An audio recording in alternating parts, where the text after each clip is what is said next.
up 1 point to 173.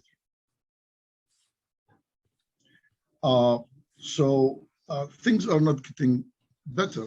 Things are getting worse. I think 10 years ago, things were much better in the Arab world. Things are getting worse now. In many other areas with democracy, also things are getting worse. There were few Arab countries that were okay when it came to freedom, relatively, freedom of press. Kuwait was one, Tunisia and Lebanon. But even in these countries, things are getting worse. For that reason, we thought we need to discuss this and find really what went wrong. Why the whole world is improving. South America, Eastern Europe improved a lot in the last 20 years. And the Arab countries keep turning back. And there must be reasons. I think many times when I travel to Arab countries, especially in the Gulf region, officials tell me that Arabs are not ready for freedom and people are not educated. And I would compare it to India. So why Indians have successful democracy and we don't have successful democracy? I think literacy in Gulf countries is much higher than India, for example, and you should have functioning democracy. For that reason, we have distinguished speakers, people with a long history of working towards freedom and democracy. I would like to start. One of the speakers actually will be a little late. Dr. Amr Hamzawy had an emergency, so he'll be joining us in a little bit. So for that reason, we'd like to start with Mr. Radwan Masmoudi. Mr. Masmoudi been the head of CSID for many years. He worked very hard to promote democracy with the Center for Study in Islam and Democracy, worked very closely with the State Department and lectured around the Muslim world with his organization about the importance of having democracy. Dr. Masmoudi is from Tunisia, and he left Tunisia just a few days before the coup that took place by Mr. Qais bin Said. And I'll let Radwan tell us more about the situation in Tunis and what does he think the factors behind the retreat and the changes towards dictatorship in the Arab world.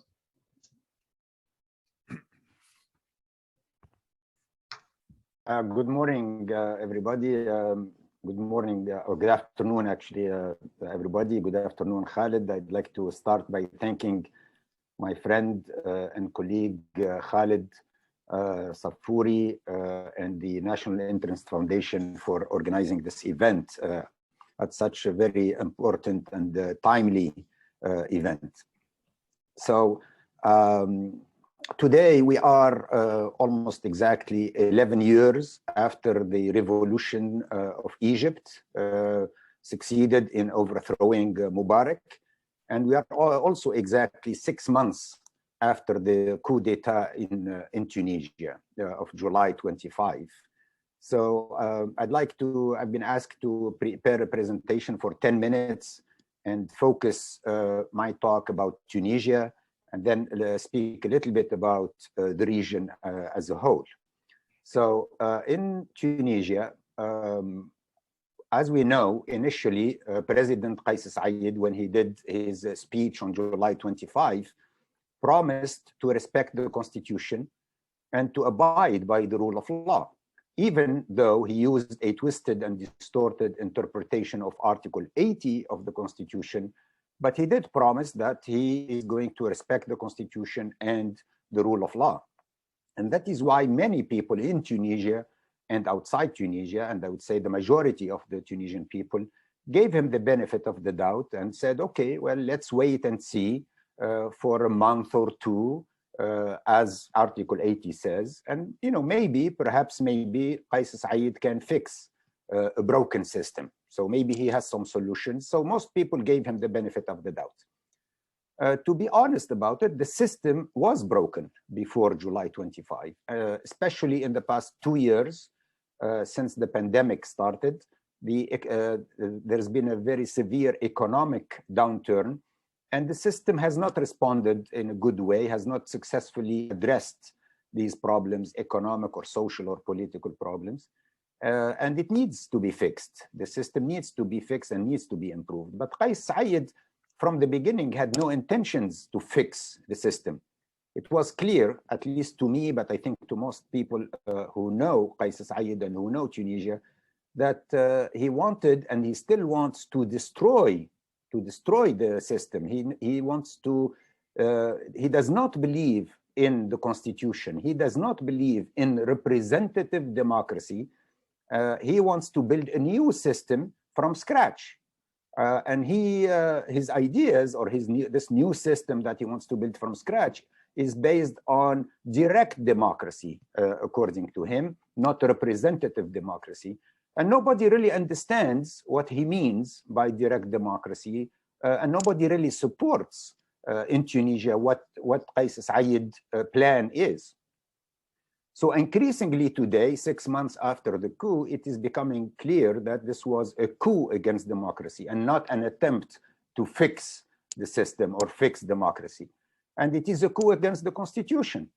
Qais Said wants to write a new constitution from scratch. He has announced progressively over the past 6 months the suspension of the constitution, that he doesn't respect the constitution anymore, the freezing of the parliament. Tunisia now has been 6 months without a parliament. So this is very, very unusual and unheard of.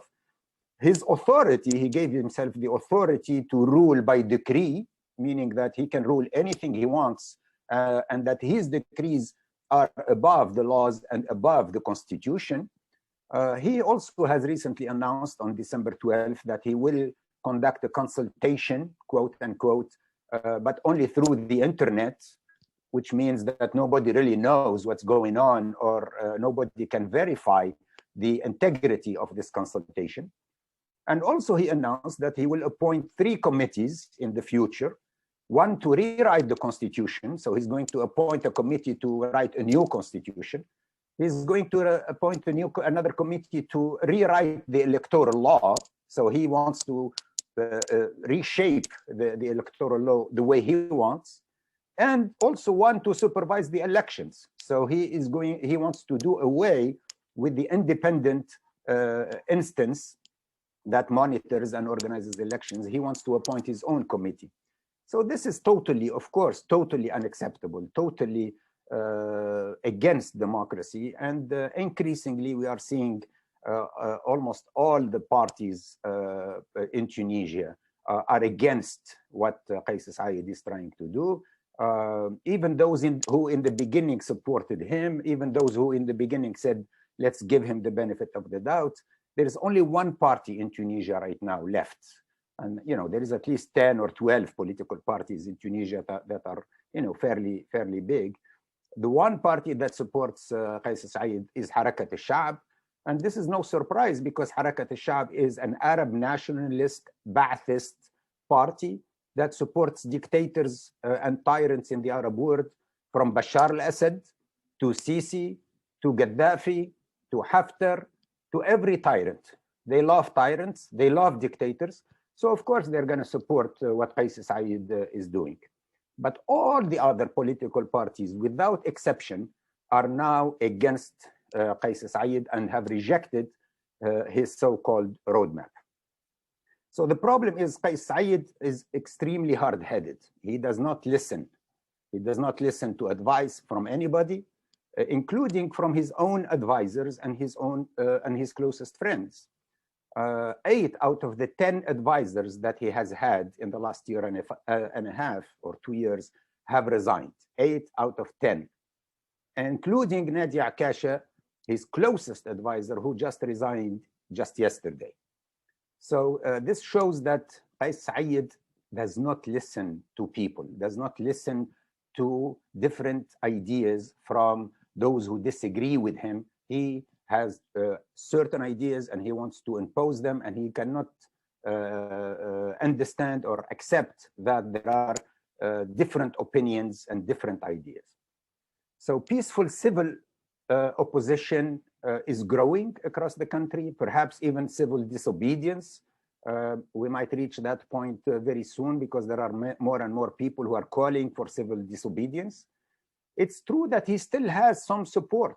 Of course, he does have some support, because every dictator has some supporters. I mean, there hasn't been any dictator in the world that doesn't have some support, at least 10% or 20%, sometimes even up to 30%, people who support dictatorship and who are happy with dictatorship and have no problem with dictatorship, as long as the dictator is close to their ideas or is close to their agenda, they are happy to support dictatorship.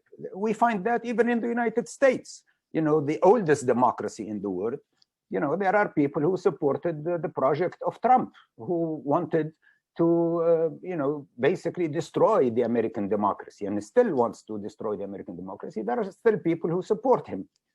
So yes, there are people in Tunisia who support Qais Said, but they are in the minority. This is becoming clear now that they don't represent a majority in Tunisia. And all indications are that Qais Said's popularity is decreasing by the day, and he's becoming more and more isolated and more unable to solve any of the Tunisia's growing economic, political, and social problems. So my prediction is that Qais Said is going to fail, that the coup is going to fail or has failed already, and that Qais Said will be forced to resign very soon, maybe in the next month or two. That's my prediction.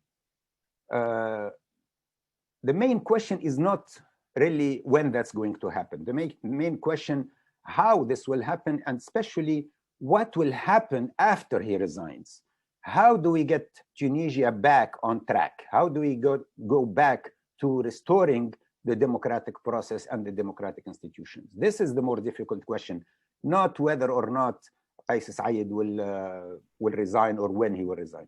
How can we resume and restore democracy in Tunisia, I think is the hard question that we all have to focus on. And I think there are 5 steps that we need to take. Number 1 is to reopen the parliament as soon as possible. You cannot have democracy without a parliament. You cannot have any kind of government really without a parliament. You need the legislative body, and you need to have all the parties represented in the parliament in order to have some semblance of democracy. So I think this is the first step, is we need to reopen the parliament.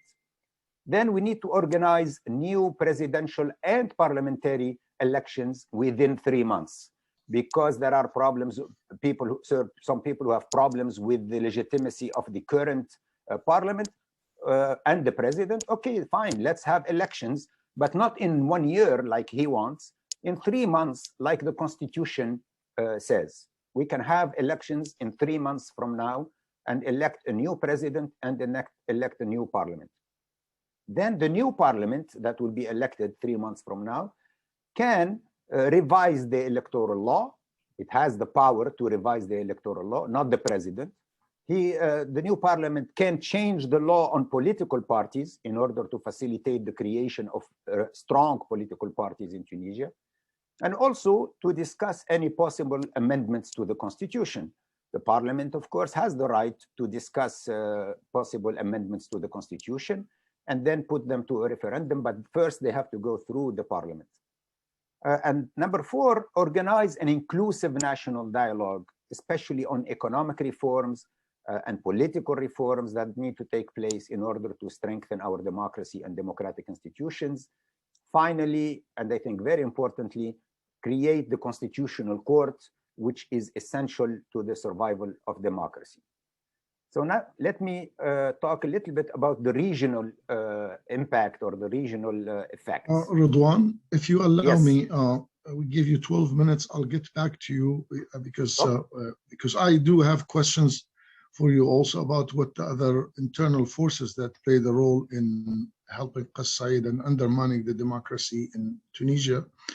Also, I'd like you to somehow tell us a little bit about Libya later on, but I would like to turn this to Sarah Leah Whitson. Also, she's the speaker as well. She's the head of democracy in the Arab world now. Sarah is well known, a strong fighter for human rights and democracy in the Middle East. She was the head of Human Rights Watch Middle East, and her organization has been working hard in exposing dictatorships in the Middle East and educating Americans in the US about the importance of democracy in the Middle East. So, Sarah, please tell us a little bit about your work. Thank you. Thank you for organizing this event. Of course, it is the anniversary of the Egyptian Revolution today, the day that truly put the spotlight on the Arab world, when all around the world we celebrated the men, women, and children in Egypt who stood for the values that we all cherish, who took bullets for freedom, for justice, for an end to tyranny. I think it's important that today we honor these heroes who became victims when Egyptian security forces murdered them, nearly 1,000 in 2011, and thousands more who died resisting the coup that sadly came to follow. When I speak at universities to students in the United States, I like to point out that the vast majority of protesters out on the streets in Egypt 11 years ago today were young people like themselves, many also students. They were on the front lines to fight what has truly become a global scourge of dictatorships. And their bravery, their successful, peaceful overthrow of the 30-year-long dictatorship stands as a tremendous historic achievement. I want to thank you, the NIF, again, for organizing this event, which is, I believe, meant to commemorate the Egyptian Revolution, and hope we will renew our efforts to memorialize the sacrifices of the Egyptian people, because, of course, there's an active effort by the Egyptian military government to erase this history, to disappear it from the history books and school curriculum, even though the Constitution refers to it as the Glorious Revolution. But they are trying to erase this, just as the Chinese government has tried to disappear evidence of the Tiananmen massacre. The bad news is that the democratic aspirations of the Egyptian people, of many people in the Middle East, are now on pause. In Egypt, having been quashed by the US, Saudi, UAE-backed dictatorship. Tens of thousands are wasting away in Egyptian prisons for over a decade now. And as the horrific video that came out yesterday reminds us, torture and abuse are systematic and widespread. These are not accidental, they are not idiosyncratic, they are a systematic policy of torture and abuse. I'm reminded today of one of those unjustly detained, Gehad al-Haddad, a young man I met in the brief window of the Morsi government when he served as a spokesman for that government. He and I had a spirited debate about international human rights laws and free speech. How painful it is to think that this intelligent, young, vibrant young man is on a Kafkaesque carousel of new baseless charges every time prior ones are dismissed, and is being so brutally tortured and mistreated for nearly 10 years now. The bad news is that there's really no difference between Democratic and Republican administrations in the United States when it comes to supporting, arming, and enabling tyrannies in the Middle East, although the Democrats sure do sing some pretty words about democracy and human rights. The good news is that the Arab people, wave after wave, year after year, are unstoppable in their quest for change. In the uprisings in Sudan, in Iraq, in Algeria, and now again in Tunisia since 2011. They remind us each time we think the brutes have won that it's all over, that the people have given up, a new revolt erupts to fight back. It's quite astounding, really, from a sociological and historical perspective. Against the odds, people keep fighting back. These are the people whom we owe our attention to, who we owe our support to. The challenge is great. The authoritarian, abusive governments are more allied and united than ever, and as confident about their political and military support from the West as ever. Meanwhile, there's no transnational movement for democracy in the Arab world, much less globally. This is our greatest Achilles heel. Without joining forces, the people of each country will remain outpowered and outnumbered. I think the great task ahead is for such a movement to develop like the great non-aligned and anti-colonial movements of the 1960s. We in the West, particularly the United States, have our own work cut out for us. We have more freedom and more power because our governments are still democracies by and large, and we must do what we can to end our own complicity in the tyranny of the region. Our government in the United States has become entirely beholden and corrupted by foreign government and defense company lobbyists, but Americans have failed to hold our own elected officials accountable. There's much that can be done to ban this corruption, including banning lobbyists from meeting with elected officials and banning officials from working for defense companies and foreign governments. Just yesterday, the Biden administration effectively rejoined the war in Yemen, helping to shoot down Houthi missiles fired at Abu Dhabi. It continues to arm Israel, Egypt, the UAE, and Saudi Arabia, and Jordan, and Morocco with billions in weapons used to terrorize the people of the region. We need to do a better job explaining that Biden's democracy initiative will fail and what the administration has identified as its global priority to fight authoritarianism, especially in China and Russia, will fail so long as the US supports abusive apartheid governments in the Middle East. We must persuade the American people that these policies endanger American interests, not just harm the people over there. I'll cede my remaining time so that we can also come back to hearing more from Radwan. Thank you very much. Before I move to our next speaker, I would like to ask, I can see Congressman Jim Moran is, he joined us. I don't know if he's there. I'd like him to give us an idea why the US doesn't act, why the US push for democracy in Belarus and doesn't push for democracy in Saudi Arabia, for example, or in Morocco or in Algeria.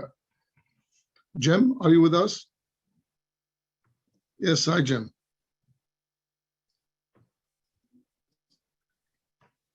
Jim, do you hear me? Hi, Howard. Yes, sir.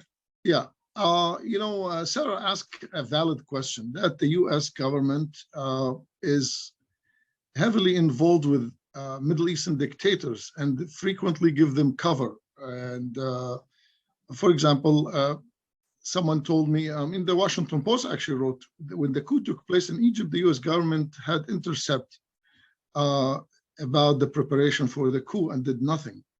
President Obama at that time could have given a warning, but he did not stop the coup in Egypt. Retreat against democracy in Libya. I mean, Fox News keeps saying that US intervention was bad when the US helped overthrow Gaddafi, but in reality, Libya succeeded and there was elected parliament. There was a functioning government until the Egyptians got in there and helped Haftar establish a stronghold in the east. Why did the US government look the other way, whether Democrats in the White House or Republicans? Why don't they care about democracy in the Middle East while they care about democracy? Actually, they care about democracy in the Middle East and Iran, but not in the other Arab countries. Well, Khaled, I'll take a stab at that, but I can't describe what is in their minds or necessarily their motivation. And it's wonderful to see the panel, and it's great to see you particularly, Sarah. Thank you for being part of the panel. So let me tell you a little about Egypt because I got involved in that a bit. Ambassador Ann Patterson supported the coup against President Mubarak. She encountered an enormous amount of resistance, both within the administration and particularly with people who were I'm sorry, that's the ambassador that's calling, but let me finish this. But particularly with people in Egypt who had very close ties with the administration and with the corporate sector in the United States. But she held to her guns. So she was the representative for the United States in Egypt, and she was very clear about supporting the revolution for democracy and resisted General Sisi taking over. I can't talk about all that went on. Obviously, in the 4 years of the Trump administration, there was a closer relationship to the monarchies and the dictatorships in the Middle East than there is now. It's very interesting that the White House has asked the Emir of Qatar to come here to talk about relieving a possible energy shortage in Europe, rather than what would normally have been the case to go to Saudi Arabia or possibly to the Emirates, but primarily to Saudi Arabia. So I think we watch what has been going on. This administration is less close to the Sisi government. They have rejected General Haftar in Libya. They don't have as strong a tie with Saudi Arabia as the U.S. administration used to. In Tunisia, they're watching closely. In Sudan, they've strongly supported the civilian efforts at democratization. I mean, and in Tunisia, well, the people on this board, I'm looking at the people on the screen here, and so many of them know much more than I do. But I do think this administration is trying to support democracy wherever they think it might be viable, and they're supporting nascent efforts for example, in countries like Qatar that have that are trying to democratize the Shura Council. There is some democratization that's taken place in the Emirates, but I don't think that any administration is going to be able to measure up to what we would like to see in terms of the promotion of democracy. But and I just want to say one other thing while I've got the attention. There's so much of a population that is now connected on social media, and they're young and they're bright. And so I think that what exists in the Middle East today is unsustainable. So I think things are going to get very interesting over the next decade or so. That's all. Okay, thank you, Jim. Thank you.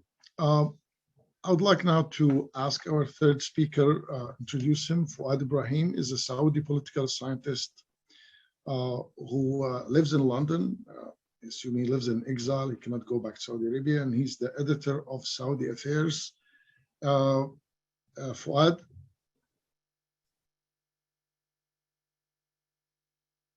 Is Fouad with us?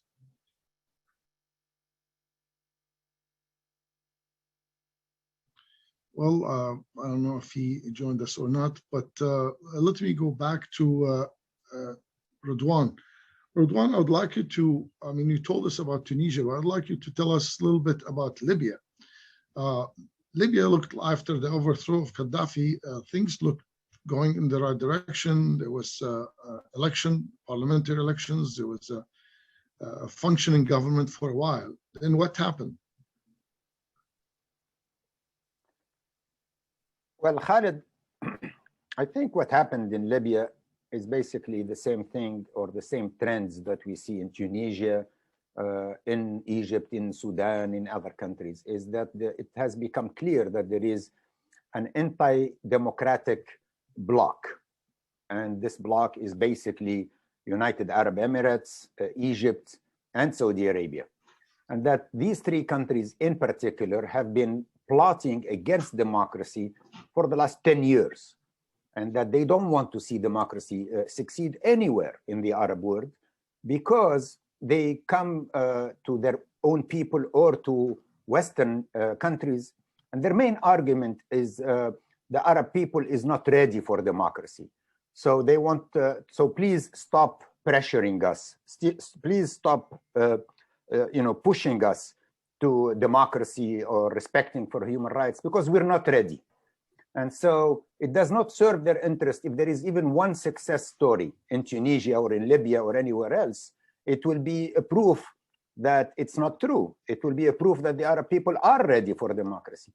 So we are seeing a very strong lobby, even here in Washington, but in the Arab countries as well. Millions and billions of dollars are being spent to destabilize these nascent democracies in Libya, to not allow the elections to take place. Honestly, even 6 months ago or a year ago, I had my doubts that the elections in Libya will take place, because the Haftar camp and the camp supporting Haftar, mainly Egypt and UAE, will do everything they can to block these elections and to not let them continue and take place.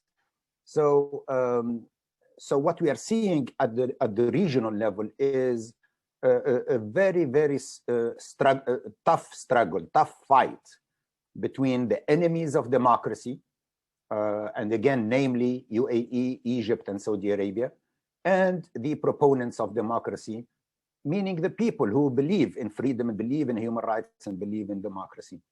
And so this fight is very tough because these countries are very rich. They have a lot of money that usually the people of these countries do not have. They don't have the same resources.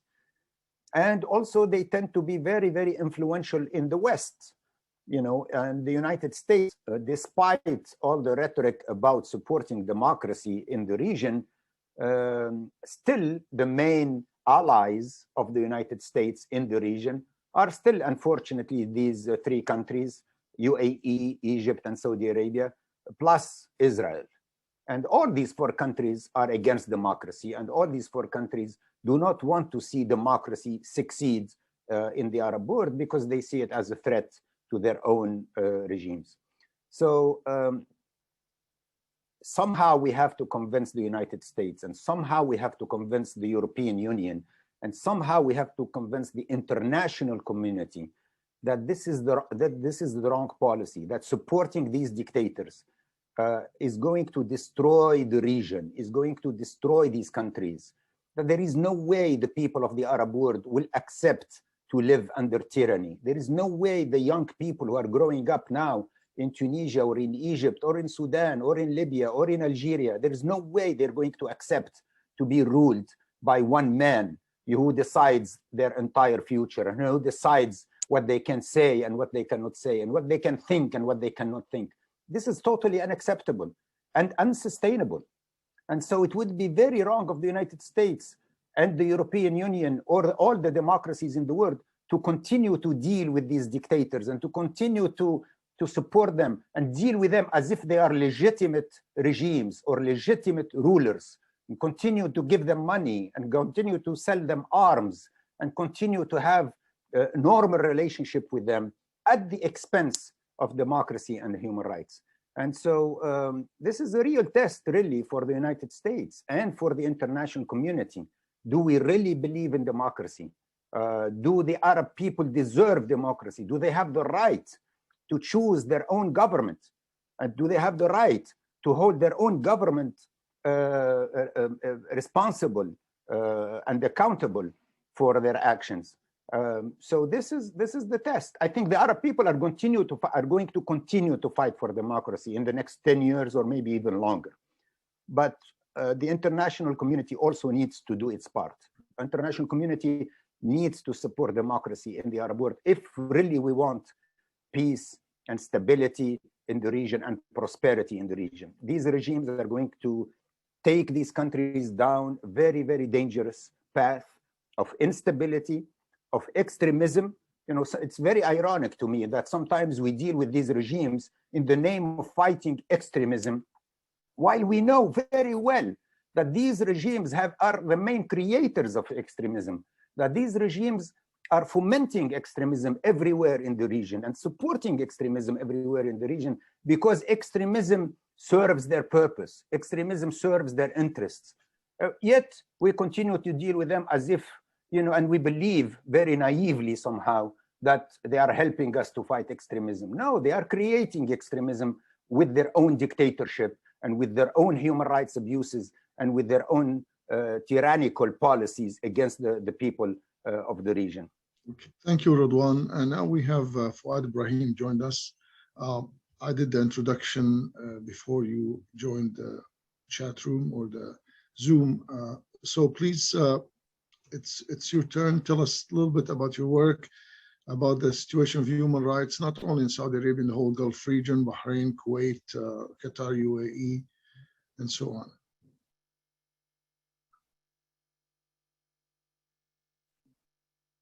You need to press the microphone. It's muted. Yeah.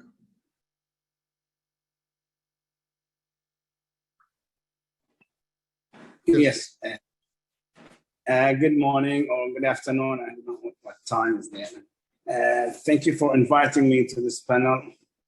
Well, actually, my take or my presentation will be specifically focusing on the uprising in the eastern province of Arabian Peninsula in 2011. Maybe we'll have some time to speak about the human rights situation in Arab or in other Gulf states, if we have time. But I would like to begin by saying that if the electric telegraph, which was invented in 1837, was the means by which revolution spread from one country to another in Europe in 1846, the Facebook and Twitter were the platform upon which the seeds of Arab Spring were planted and developed in 2011. Well, like the European Spring, the Arab one carries similarities and differences. The key grievances around which the Arab Spring revolved were political exclusion, socioeconomic deprivation, cultural estrangement, and lack of hope and expectation. But while the traditional political movements from different ideological backgrounds were resolute to engage in the revolutions in its early murmurings, the so-called Facebookers took the lead and were taken to the streets where hundreds of thousands of people have gathered and chanted slogans reflecting their political, cultural, and socioeconomic demands. The uprising in Eastern Province is not an exception. I mean, Eastern Province of Saudi Arabia. It is a part of a wave that was insurmountable, as millions of people were taken to the streets in Tunisia in December 2010. The people in Arab world took a fancy of the new historical event. The lack of political participation, social injustice, corruption, rise of unemployment rate, identity crisis, poverty, and many more have provided the youth with legitimate excuses to rise and voice their anger and frustration. In response to the protests in Qatif city and elsewhere in Eastern Province, the Saudi authorities had, as usual, recourse to the long-term traditional technique, namely the politics of stick and carrots. Former King Abdullah, who was in his resort in Morocco when the 25th January revolution in Egypt was about to declare victory, decided to hastily return home. The first decree he issued was to pay off social benefits worth $91 billion, in addition to plans to boost his security forces in an effort to avoid popular unrest that has rattled neighboring countries. On the other hand, the security forces, National Guards, and special forces were deployed to the Eastern Province. They indiscriminately opened fire at the protesters. Dozens were killed and hundreds injured. The justification forwarded by the regime was appalling, that these protesters are carrying out terrorist acts. But the fact dictatorships refuse to recognize is that they have no room for freedom of expression, freedom of assembly, or any form of association. These dictatorships were designed and established to rule and to rule by force, not by reconciliation or consensus. What makes the uprising in Eastern Province different in comparison to revolutions elsewhere in Arab world is, first, this uprising took place in part of the country, not the whole of it. In a country where nation state is still not established, or as what Dr. Ma'moun Fendi called a state without nation, we don't expect fragmented societies to unite themselves in one front and fight for one common cause.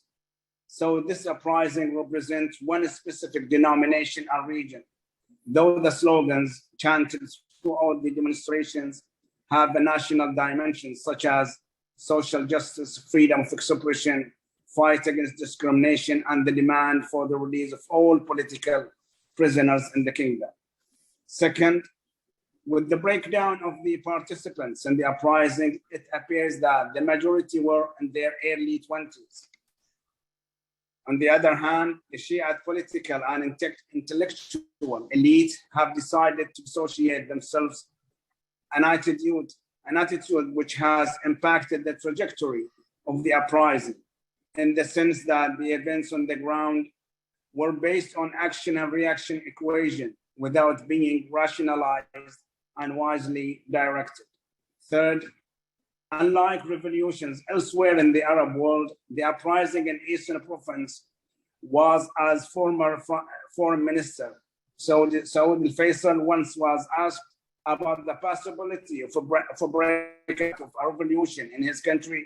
He replied, yes, it may happen, but it will not be covered by the press. It appeared that his mandate was literally implemented.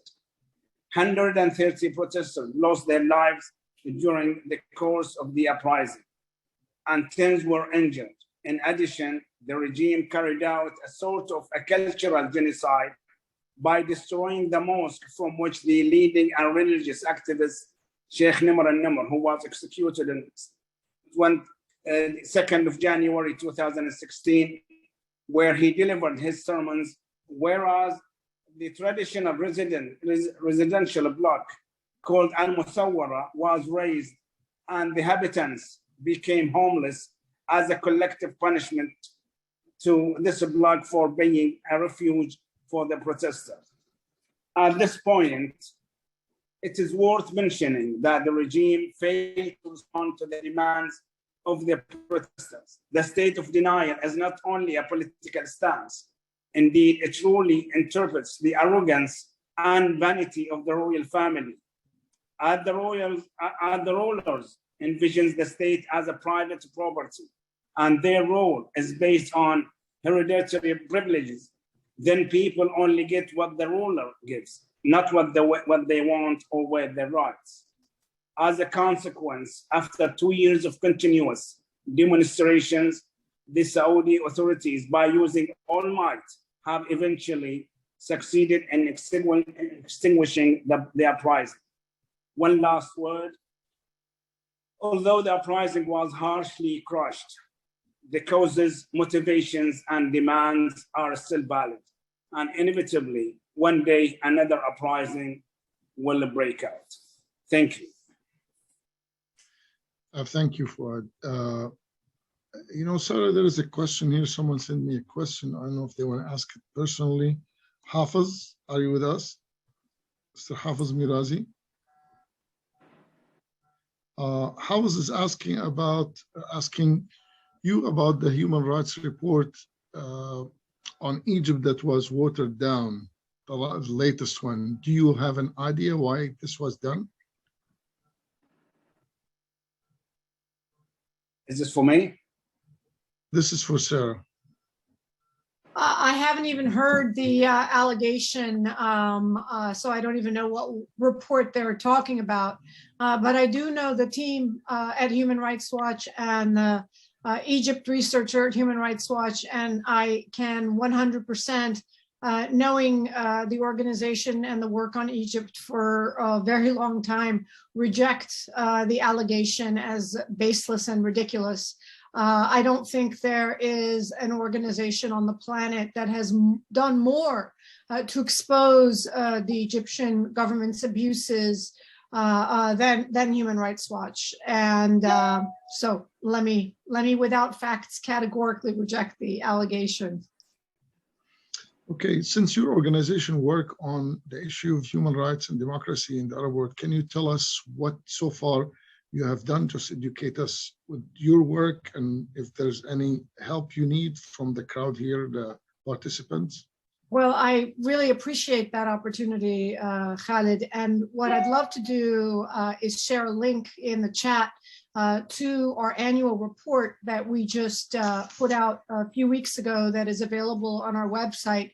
And I think it's about 100-page, 70-page annual report that does a better job of synthesizing the work that Dawn has tried to do over the past year than I could do, and I don't want to monopolize the time here. But I would say that our priority is changing US policy in the Middle East. Our focus as an organization, which we believe both an ethical obligation, given that we are based in the United States, and a strategic approach, because we're based in the United States, is to focus on the countries that have the closest relationships with the United States, and where the United States is actively promoting tyranny and apartheid.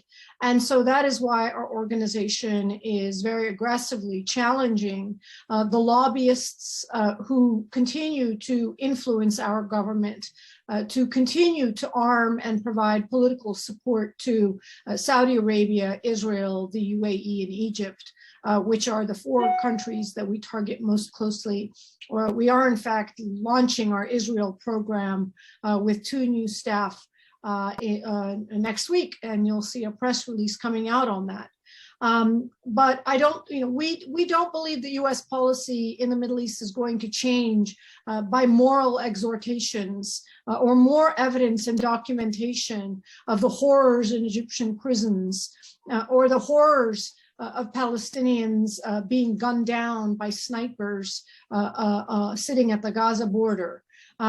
We think that the problem is a political one that has to do with the corruption of the American government by foreign government lobbyists and defense industry lobbyists. We believe that the defense establishment of the United States, the Pentagon and the State Department, no longer represent the interests of the American people when they choose to support these abusive governments in the region. And really just responding to Congressman Moran's comments, I really think this is not about whether or not the United States is doing enough to promote democracy. I think it's a big lie that the United States has done anything serious to promote democracy in the Middle East. I'm not interested in urging the United States to promote democracy in the Middle East. I want the United States to stop promoting tyranny in the Middle East. I want the United States to stop arming and funding the dictator in Egypt, the crazy crown prince in Saudi Arabia, the sadistic emir in Abu Dhabi, and of course the entire apartheid regime of Israel. There's this continued sort of misnomer when we talk about the United States. The question is it doing enough to promote democracy? Can it have done more? That is such a fallacy at the get-go because it pretends that the United States has an interest in promoting democracy. It doesn't. It's a lie. And the only very clear way to see why this is a lie is to look at the evidence of decades of US military and political support for some of the most abusive tyrants, authoritarian regimes in the Middle East. I think the evidence is inescapable. However well-intentioned some individual congressmen may be, administration after administration, Republican and Democrat, have all done the same things. They have supported arms sales to abusers. That has been their primary focus and interest, increasingly so. I don't think anyone imagined 50 years ago the extent to which we would have foreign governments like the Saudi Arabia and the UAE and Israel influencing and practically controlling US policy in the Middle East. I don't think it was within anyone's imagination that we would have the UAE, a country probably of 500,000 adult citizens, trying to interfere and meddle in American elections by providing campaign financing, not only to Donald Trump, but as we learned a few weeks ago, pursuant to apparently new evidence in an indictment, millions of dollars to Hillary Clinton's campaign. What I really don't understand is where's the American outrage with much less evidence and much less information. We heard 4 years about Russia's so-called interference in America's government. This is much, much more extreme, much better documented, and it gets barely any attention. Thank you. We are joined now by Dr. Amr Hamzawy. He's a senior scholar at the Center for Democracy, Development, Rule of Law at Stanford University and Director of Middle East Program at the Carnegie Endowment for International Peace. Dr. Amr Hamzawy, please. Good morning, Khaled. Good morning from California, and good morning to my co-panelists. And let me start by expressing my apology for not being able to join you earlier. I had to be at the school of my son, and so as a single parent, so I could not make it work, so I could join you given the time difference as well a bit earlier. But it's a pleasure to join you. Thank you. Let me, and I'm so sorry that I missed what my co-panelists already introduced to the discussion, but I believe I would like to focus on a couple of points pertaining primarily to the situation in the Arab world, in different Arab countries, be it Tunisia, Egypt, or Libya and Syria, all four, or Yemen, all four are countries of the first wave of the Arab Spring 2011-2012, as well as pertaining to Sudan, Algeria, and Iraq and Lebanon, which were the countries of the second wave, 2018-2019. And I'm inspired to do so by the title of our panel, which is Freedom in Retreat. And let me start by introducing my first remark, which is, when you compare the situation in the Arab world in 2022 with the situation which we had in 2011, so I believe that putting it as framing the situation when it comes to civil liberties, human rights, political freedoms, primary freedom of association and freedom of expression, framing it as a retreat in freedom probably do not do justice to what we're seeing. What we're seeing is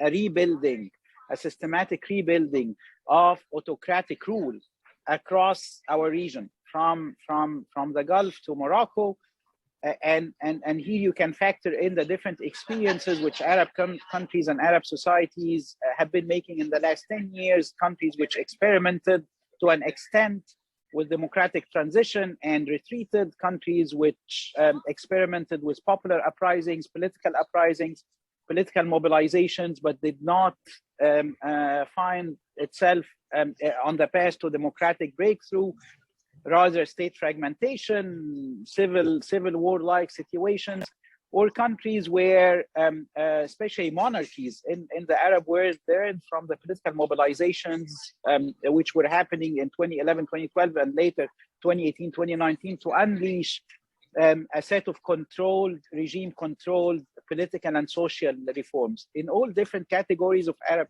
countries, we're seeing worsening situation when it comes to civil liberties, human rights, and freedom of association and expression, to the extent that we are actually not finding spots or spaces, even small spaces, for civil society organizations to operate, for free media to emerge and to be sustained. We're witnessing, in fact, not only a retreat, but we're witnessing a cancellation of what citizens in the Arab world contested before 2011. So it's not only a reversal of the trajectory that was emerging in 2011, 2012, and where Arab citizens tried again and still trying in Sudan as of today to contest more freedom, to contest better representation. We're not only witnessing a reversal of the last decade, we're witnessing a reversal all the way back to the 1950s and 1960s, and if not, and definitely with updated surveillance technologies, with updated control technologies. We are in an Arab world in which it has come to be very hard to find a free voice, speaking, engaging in domestic issues, social, political, economic, without fearing what would happen next. So that's number one. So it's freedom in retreat. It's a whole region in retreat, and it's not only a reversal of the last decade, it's much deeper than that.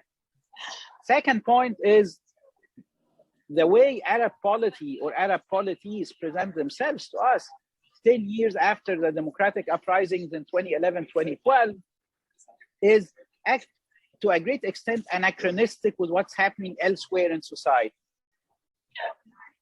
Arab polities have come to be not only undemocratic in nature or authoritarian in nature, but one-sided, dominated by one voice, be it the voice of a strong man or the voice of a ruling establishment or the voice of an alliance between ruling establishments and important financial and economic interests on the ground. But that lack of diversity in Arab polity, that one-sided nature of Arab polity does not correspond to what's happening elsewhere in society. We are, and I'm not only referring to the fact that our societies remain young, that we continue to have young majorities. No, I mean, we have vibrant societies as well away from politics. You look at the literary scene, at the scene of arts, at the scene of arts, music, literature, unfortunately, not so much with regard to civil society, because Arab regimes, be it regimes which re-established their autocratic presence after popular uprisings, like in Egypt, unfortunately what's happening today in Tunisia, or regimes which did not encounter massive uprisings as in Egypt and Tunisia, they have learned the lesson of controlling civil society in the first place. So we no longer have for civil society organizations the spaces which we had before 2011.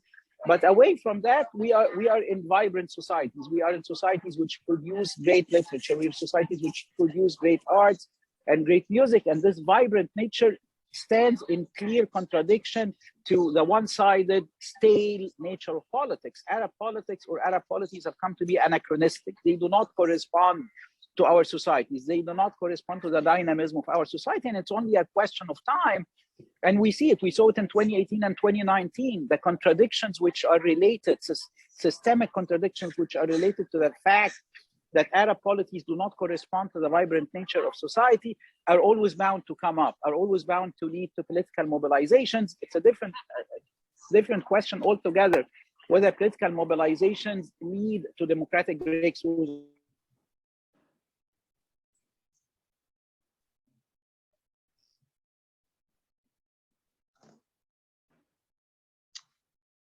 In fact, with great certainty, sometimes in the least expected of places, but this will.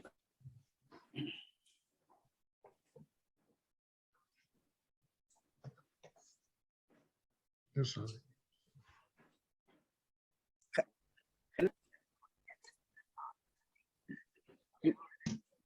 Khaled, are you able to hear me? Yeah, I think your voice and picture froze for a while. Probably you have a weak internet. Yeah, I'm so sorry. Maybe so. Should I? So I'm in a spot close to the school where I have to be.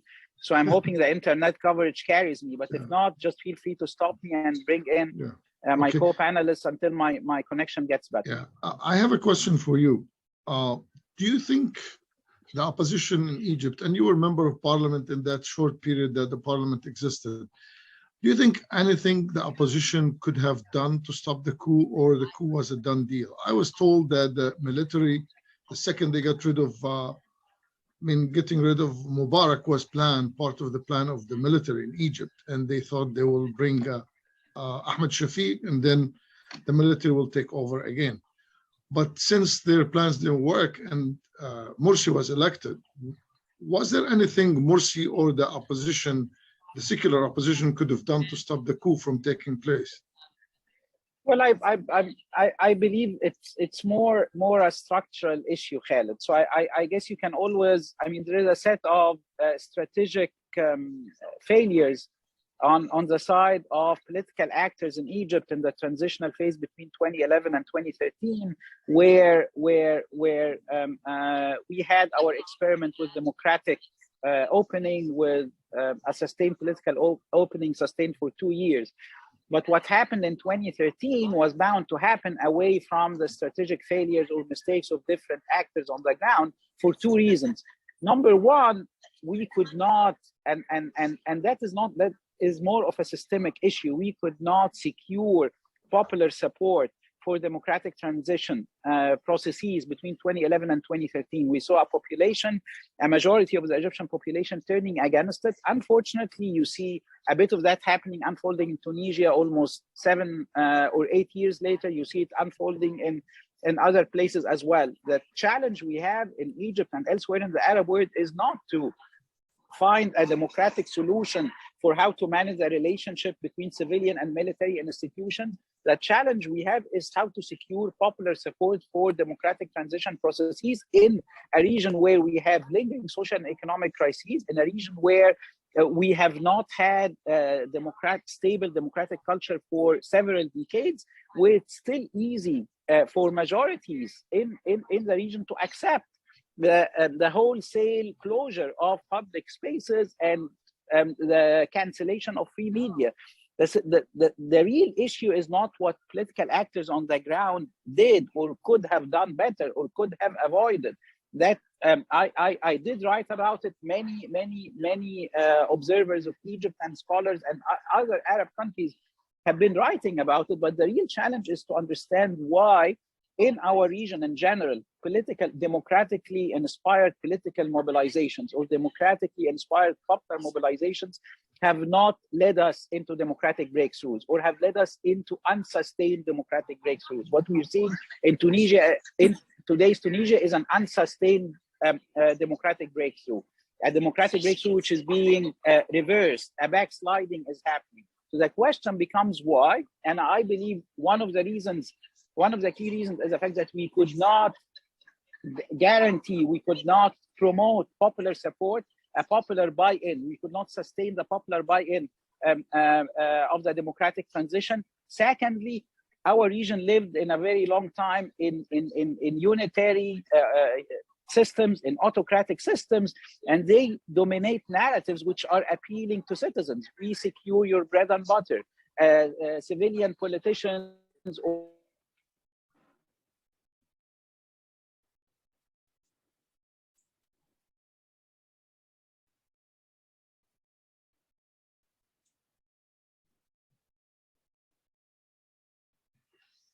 Amr, we lost you again. and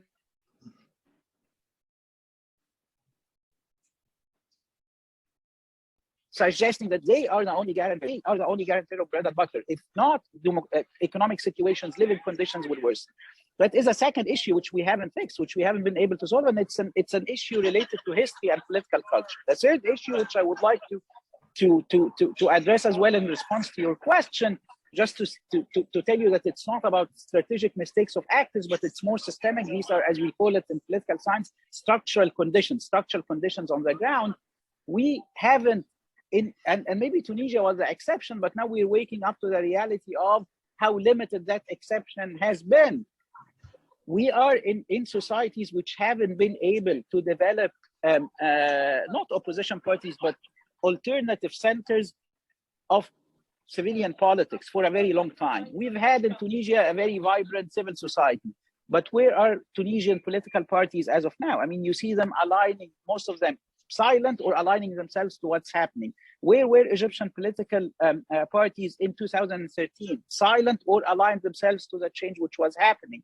So the failure in Sudan, it's a dynamic mobilization managed by networks of activists, but no backing from political parties. One of the greatest systemic limitations we have in the Arab world is the absence of viable political parties which would be ready, which would be willing to push for democratization and for freedom of association even at a higher cost. That we haven't had. I can say more about systemic issues related to business elites, economic and financial elites, and how they align themselves always to the rulers and shy away from experimenting with phases of democratic transition.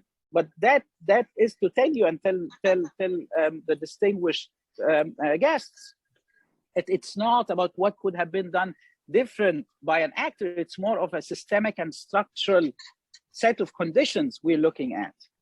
Thank you, Amr. I would like to turn now to Fouad again about something that probably most of you have not heard of or heard about. The government in Saudi Arabia have demolished 7 neighborhoods in Jeddah, the southern part of Jeddah, which never made it in the news. It's not in any paper, it's not in any, and they displaced hundreds of thousands of people with no monetary compensations or very little. And how did the Saudis manage to cover up all this and no one covered it in the press? Can you tell us a little bit about it, Fouad? Well, unfortunately, press, especially the local press, let alone the foreign press, is not covering what is going on in Jeddah. I think the demolishing of these residential areas, which about 16 blocks, which used to accommodate hundreds of thousands of people who lived in this area for tens of years, decades. And unfortunately, the government decided in the name of development and the tourist projects that they are launching in this area. So they decided to demolish these residential areas without compensations, without any prior notice to these families to evacuate these areas. Unfortunately, it's a very sad event to see people and families are just live alone and they just became homeless and they don't have a place to go or to live. And unfortunately, the government is not responding in any humanitarian way and to cover all the needs of these families who have lost all they gain or they have. And we can see from the pictures that have been displayed in Twitters and Facebook how sad these families, how bad the situation is. And unfortunately, the government is keeping silent, and they didn't even respond to the demands of these families, or even no single journalist or reporter have asked the government to respond to what is going on in this country. Although if you see the area that these blocks being demolished, it just reminds me of what is going on in Palestine and how the Israeli government is destroying the houses and the centers of Palestinians, and so it's very sad and it's very bad situation now, and we don't know to what extent the government is going to continue this policy of destroying houses and residential areas, and in a careless way, where families will be left alone and nowhere to hide, nowhere to live. Okay, thank you. Would like to open the door for questions. I see Muaz Zamani asking question, raising your hand. Muaz? Yes, thank you. Thank you for the opportunity. Thank you to all the panelists. And my question is maybe to Sarah and Congressman Jim Moran. You know, we witnessed, and it's the proofs or the evidence are overwhelming throughout the history. It's, you know, the US policy has been almost like cherry picking. So we have, you know, East Timor became independent in a matter of 6 months, while the Palestinians are still under occupation for almost a century. So, you know, it's democracy here, but not democracy there. This cherry picking, how long is going to continue for? And ask, you know, government and also all the civil society, what does it take to change our approach in that matter? Also, why democracy matters somewhere, democracy doesn't matter in Tunisia or Egypt or Yemen. I remember President Obama mentioned the phrase, we encourage the Tunisian experiment. Use the word experiment. And I'm a linguist and a translator, and that word struck me. Are we experimenting in Tunisia? Is this experiment? Is this a lab? Basically, it sounds like a lab to me. No, we invested in democracy heavily in Tunisia. We as Tunisian, or we as American, or all the private sector, the government, American government invested in Tunisia. But now all that democracy is almost going to the drain. Where are we to solve and to salvage Tunisian democracy? Thank you, Moaz. Thank you. Sarah? Yeah, I mean, I think, Moaz, you're putting your finger on the problem, which is that the United States talks about democracy, and in a few places, particularly places run by their perceived enemies, like China and Hong Kong, they love to talk about democracy and the right to protest, and even the sovereignty. The United States is about to go to war in Ukraine to defend Ukraine's sovereignty. But things are quite different when it comes in particular to the Middle East. I think pretty much unmatchable in terms of where the United States' double standards and mismatch between rhetoric and values versus policies and actions appear most prominently. I think my view is that this really, again, and I'm sorry for repeating myself, but it bears repeating, is a result of the corruption of the American government by foreign government lobbyists and defense companies that influence our government to continue to support these governments, because that is where the United States can dump its weapons, sell its weapons, secure oil, and attempt to have influence over the entire region to serve basically a continued market for most prominently its weapons. I think without reforming the laws regulating the lobbyists, without regulating the laws that allow government officials, CIA officials, Defense Department officials to literally go and sell their skills, their spying, their infiltration, their so-called statecraft to the UAE government, for example, the double standards of American policy in the Middle East will not change. I don't see us standing a chance against these powerful interests unless we go after these powerful interests themselves. Thank you. Radwan?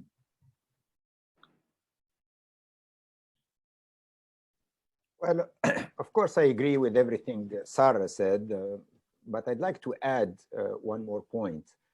I think the United States foreign policy is divided between two camps. One camp is called the idealists, those who believe in freedom and democracy, and who believe that supporting freedom and democracy ultimately is in the interest of the United States. So by promoting democracy abroad, by promoting and defending human rights abroad, we're not only doing the right thing because we're standing up by our values, we're also defending our interests abroad. But there are also the idealists, the second camp, which right now is, frankly, the majority, even in the Biden administration. And the second camp is called the realists. And the realists basically say, look, it's fine to talk about human rights and democracy. You want to talk about it, go issue a statement and say that we denounce these abuses, or that we demand that Tunisia goes back to democracy, or Sudan or Egypt or whatever. Go talk about it.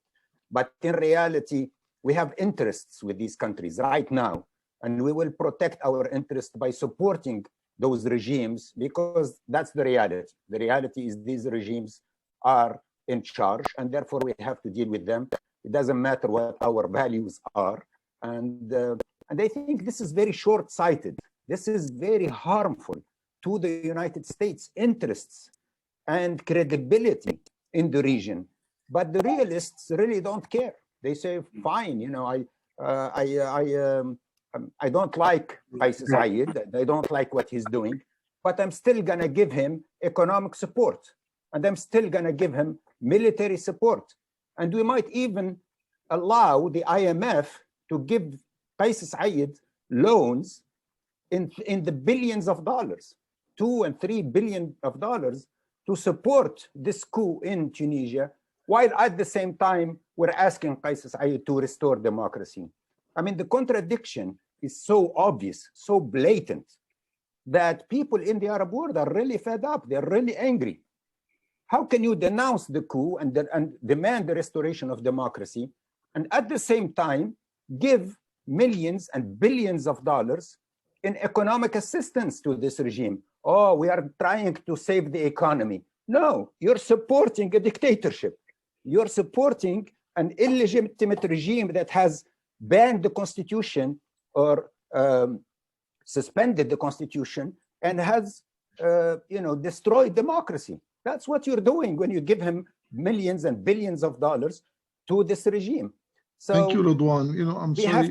We have to work on this contradiction. We have to explain, especially those of us who live in the United States as American citizens. We really have to explain this contradiction in foreign policy, and it has to stop. It has to stop. And I agree with Sarah that we have to work together and with a network of Democrats in the Arab world. We have to convey this message that enough is enough. The Arab people will continue to fight for democracy, but we also don't like this contradiction from the United States or from the European Union. Yeah. While they talk about supporting democracy, in reality, they support dictatorships. I have a question from Dr. Ghassan Boudiab.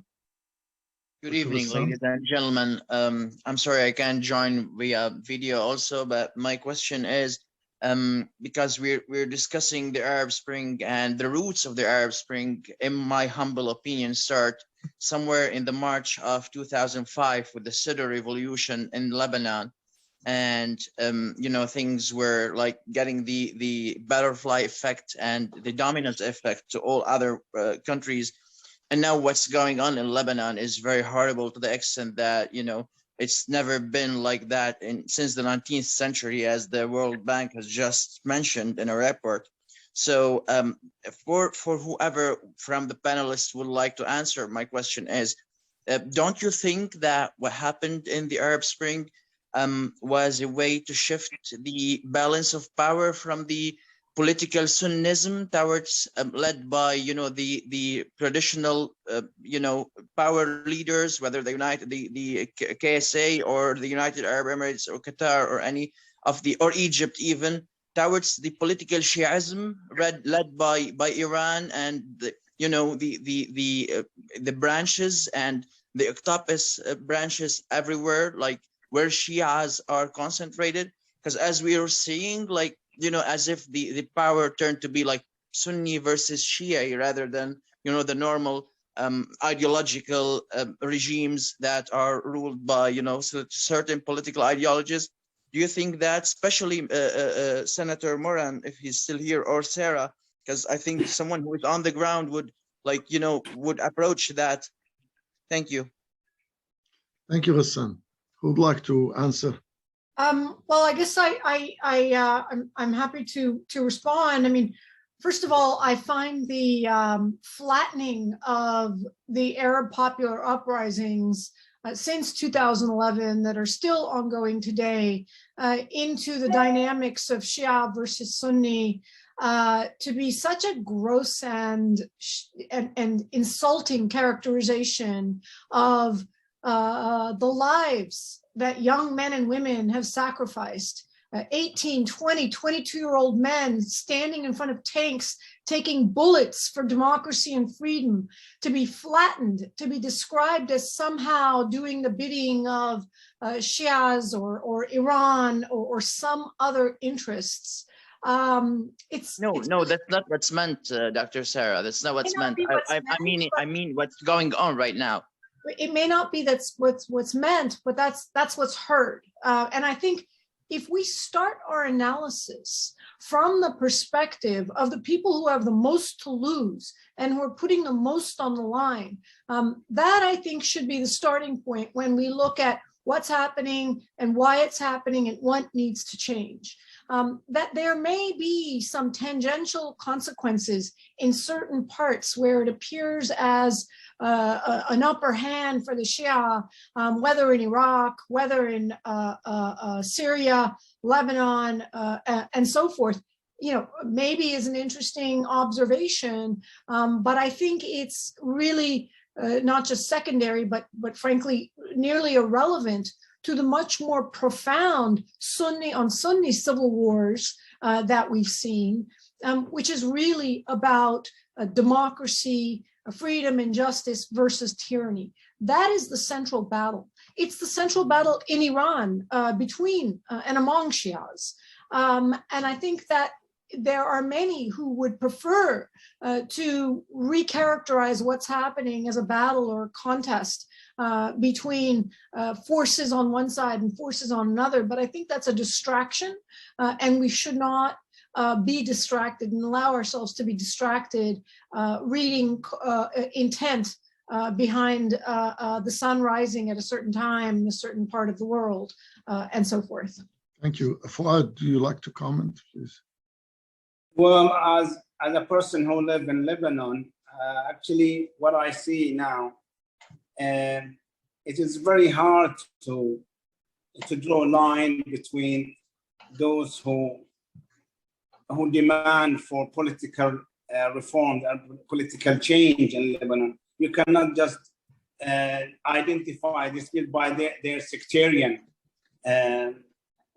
category or classification. I think the whole people in this country look forward a new state, a new political system, because I think the corruption of this state is not uneasy to overcome or to resolve or to partly change, because I think the whole system needs to be rebuilt, and so the people are fed up with the system, with the whole system, and they look forward a new change, a new state. Actually, it's not only just change, regime change. It's a new state they are looking for, because they know even the election, which will be held if it is held in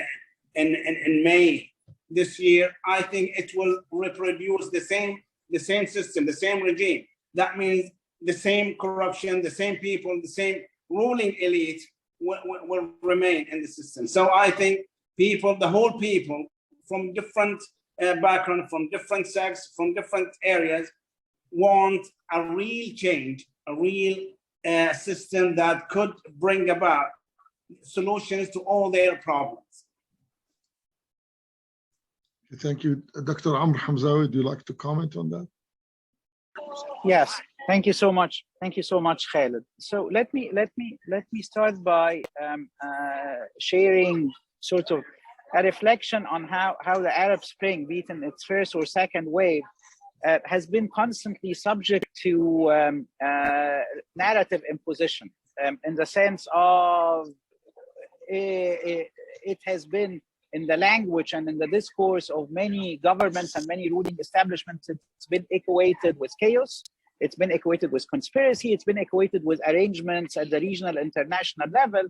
And in many different ways, that has really pushed our explanation and our understanding away from what is at stake. What is at stake, what was at stake, what has been at stake is an eagerness, readiness on the side of broad segments of the Arab population to take to the street to demand not only freedom, not only democracy, but social justice, as well as better living conditions in general and rule of law. So it has not, to impose narratives and holistic layers of what the Arab Spring in its first or second wave has been all about is part of the contestation we're going through, is part of the rewriting of history. The history of the last decade has been rewritten effectively by ruling establishments which regained stability and regained power, autocratized polities as in Egypt, or doing so right now in Tunisia, or countries which have not been touched by the Arab Spring and have tried to undermine it in different ways, and so on and so forth. Or sometimes the appropriation of the Arab Spring for in service of a narrative which was not on the minds of anyone who took to the street on Sunni Shia division of power or contestation of power is part of what we're seeing. This is a narrative appropriation and reappropriation dynamic which does not do Arab citizens and their desires and their expressed needs and their expressed outlook, vision for the future of our countries. It doesn't do them any justice. The second point I would like to make is and I believe maybe some of the distinguished guests or my co-panelists will not like it. The Arab Spring the battle has been about freedom, but it has always been about democracy, but it has always been about democracy and freedom plus. There is a social justice component. There's an improvement of the living conditions component, which, because many actors on the ground didn't cater to it, and I believe here is too a great deal of shortcomings on the side of the international community, because social protection schemes, because improvement of living conditions, because improvement of economic and social situations on the ground of Arab masses has not happened. It was easy to backslide. It's been easy to lose the initial support for democratization. So unless we now, as intellectuals, scholars, activists committed to the battle for freedom, committed to a democratic future, unless we address the shortcomings which happened between 2011 and today with regard to improvement in the living conditions, addressing social justice needs, they were expressed clearly, not only to be. And the second way, in Lebanon, Iraq is not only about democracy. There's a great deal of freedom in the Lebanese media space, but it's fake freedom. It's manipulated freedom. It does not address citizens' needs. So unless we come to an approach and a renewal of our thinking as Arab Democrats, in which we bring in, beside freedom and democracy, procedural democracy, democratization processes, we bring in the need for better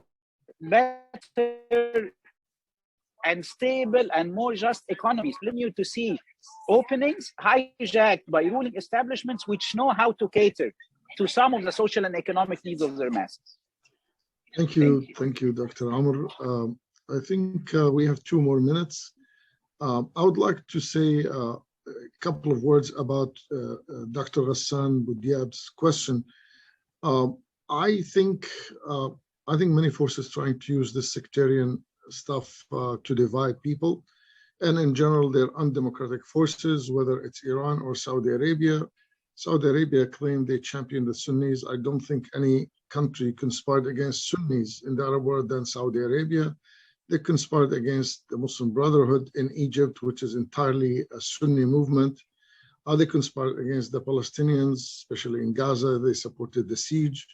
I remember in 2007, when Israel attacked Gaza, Saud al-Faisal blamed Hamas for Israel's attack on Gaza. So this is not new. Of course, Iran uses the Shia to their advantage. They use the Shia in Iraq. But I think the majority of Iraqis, including Shia and Sunnis, resent Iran's meddling into their internal politics. Lebanon is a special case. Lebanon was designed and tailored by the French in a sectarian way. And unless the Lebanese people decide to remove religion from the card, their ID, and they have loyalty to the country. I mean, all like Maronites have 4 leaders. The Sunnis, the Hariri family marginalized all the Sunnis in favor of them, and that marginalized the Sunnis. It wasn't Iran, it wasn't Hezbollah that marginalized Sunnis in Iran. It was the Hariri family with the support of the Saudis. So Lebanon is a much more complicated case, and I think Lebanese have to sort things out, and they have to reject sectarianism themselves. They have to reject the Maronites, have to reject the power of the 4 controlling families. And Lebanon should have a constitution that allow any Lebanese to be the president, the prime minister. It doesn't have to be the president is a Christian Maronite, the prime minister is a Sunni Muslim, and the speaker of parliament is a Shia. So this is, I think, there's a formula for failure. You can see the failure in Bosnia. It's a similar was done, similar was done in Iraq, which is going to lead to a disaster in the long run. The Americans wrote a constitution which gave power, veto power to Kurds, wrote a sectarian constitution, and I think people have to set aside all these differences to build a future democracy. Thank you very much. Thank you all.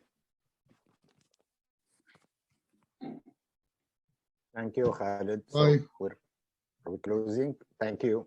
Thanks. Thank you, Fouad. Thank you, Radwan. Thank you, Sarah, and Dr. Amr, and everybody. Thank you, Khaled. Thank you, everyone. See you soon. شكرا خالد.